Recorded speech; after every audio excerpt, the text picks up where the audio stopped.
Hi friends, నేను హాస్పిటల్లో వెళ్ళినప్పుడు చూశాను. చాలా రకాల అనారోగ్యంతో బాధపరుచు ఉన్నారు. రోగం అనగానే భయపడతాం, ఫస్ట్ కలవరపడతాం, టెన్షన్ పడతాం. కానీ అవసరం లేదు. వ్యాధి అపవాది తీసుకొని రావచ్చు, దేవుడు పరిశోధించడానికి రావచ్చు, మనం తింటున్న ఆహారం, వాతావరణం వల్ల కూడా వ్యాధి రావచ్చు. వ్యాధి అనగానే అది సీక్రెట్గా ఉంచాలి, దాచాలి, ఎవరికి చెప్పొద్దు అన్న భయము, ఆందోళన అవసరము లేదు.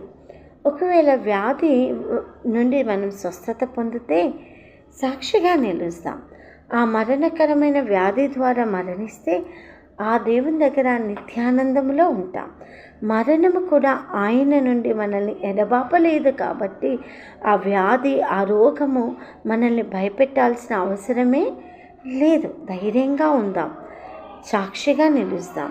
వ్యాధి అన్నది కృంగదీయకుండా, భయాందోళనకి మనల్ని గురి చేయకుండా ధైర్యంగా ఉండి దేవుని కోసం నిలబడదాం. అందుకే నీ ఆజ్ఞ లేనిదే ఏమైనా జరుగునా, నీ కంచె దాటగా శత్రువుకు సాధ్యమా.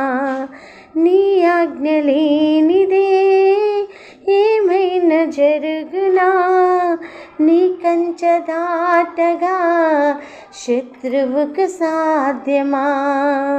కదా, దేవుడు ఆజ్ఞ లేనిది ఏదీ జరగదు.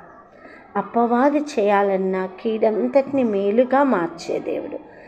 వ్యాధి కలిగినప్పుడు భయపడకుండా ప్రార్థిస్తాం, పాడుదాం, స్తుతిస్తాం, సాక్షిగా నిలబడదాం, ఆయనతో జీవిస్తాం.